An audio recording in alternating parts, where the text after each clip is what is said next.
Um levantamento feito pela consultoria Redpoint aponta que a demanda global por café está se tornando cada vez mais dependente do fornecimento brasileiro.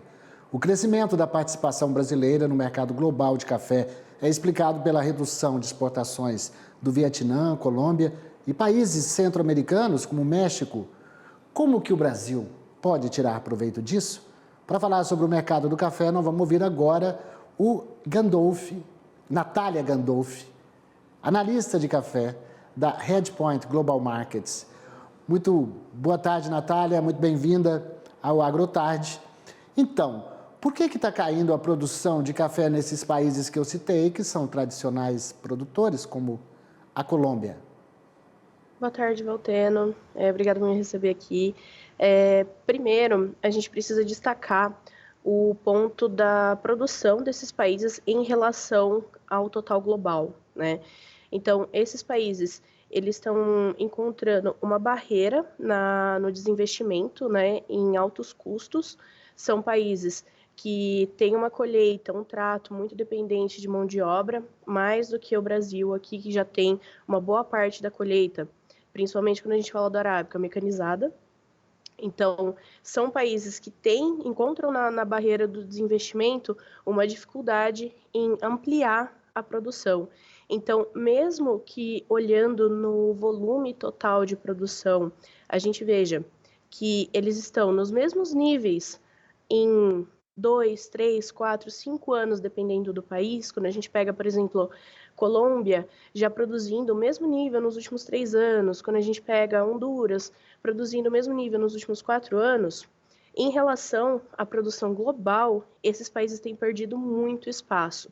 E quando a gente aumenta essa janela de comparação, a diferença entre a participação deles nesse momento atual contra os anos anteriores é ainda maior. Então, se a gente pegar, por exemplo, Colômbia, há 30 anos atrás, a Colômbia representava, em média, 15% das exportações globais de café, né? Hoje, essa participação já caiu para baixo de 10%. E o país que mais tem participado na contramão desse movimento é o Brasil. Do lado do Robusta, a gente tem o Vietnã, certo? O Vietnã que completamente explodiu de produção nos últimos 30 anos, né? Mas quando a gente compara com a linha de tendência para o próprio Vietnã, nos últimos 4 anos, as exportações em relação ao total global têm ficado abaixo da tendência para o Vietnã. O único país que tem batido todas as expectativas em relação à tendência é o Brasil. O Brasil também já foi um player mais volumoso nisso também, a gente entrou em algumas concorrências. E o que está acontecendo agora? A gente está retomando o nosso papel como um player global na produção de café? Sim, tanto em termos de produção e de exportação global, o Brasil ele tem ganhado protagonismo, né? A gente destaca o Brasil porque, além de ser um grande produtor, ele também é um grande consumidor de café, né? Quando a gente fala em volume total consumido, em termos de países, o Brasil é o segundo maior consumidor do mundo, atrás somente dos Estados Unidos.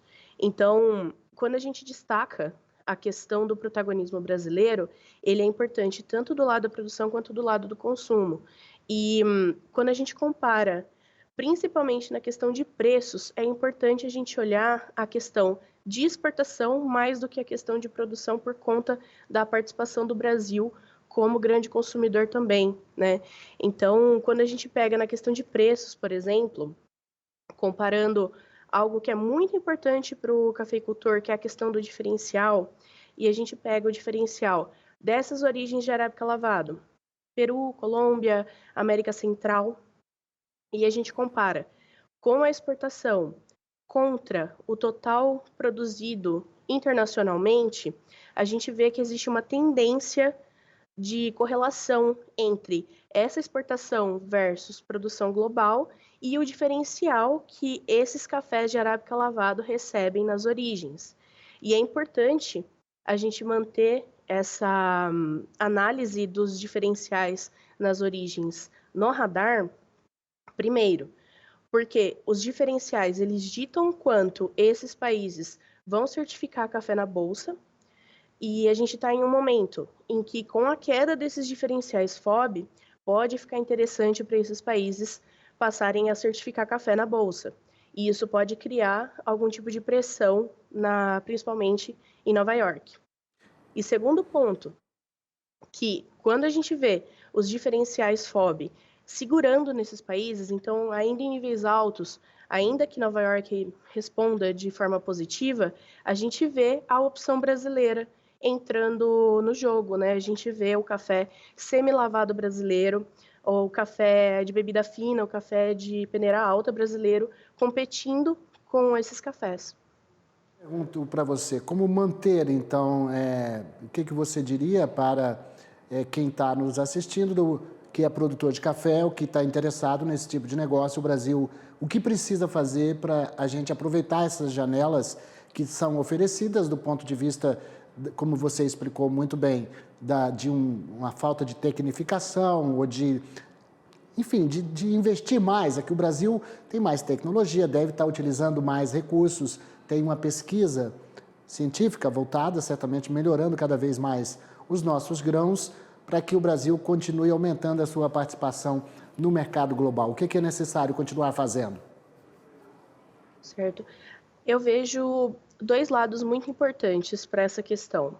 Primeiro, a questão climática, ela tem sido o ponto principal de risco à produção, seja no Brasil, seja nos demais países.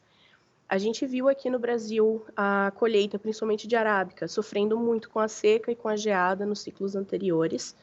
Então, a primeira recomendação é, de fato, prestar muita atenção no clima, prestar atenção no El Niño, que está ativo agora e que deve continuar ativo, segundo o CPC dos Estados Unidos, até fevereiro. Então, isso pegaria totalmente a janela de desenvolvimento da safra 24-25.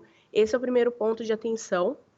E o segundo ponto de atenção é utilizar dos instrumentos de hedge para aproveitar as janelas de oportunidade que a gente tem no mercado, né? Justamente se proteger dessas flutuações utilizando do hedge, né? E principalmente para o produtor brasileiro, as possibilidades em relação aos diferenciais que vão aparecer contra os diferenciais das demais origens. Natália Gandolfi, analista de café da Redpoint Global Markets. Obrigado pela sua participação aqui no AgroTarde. Obrigada, boa tarde.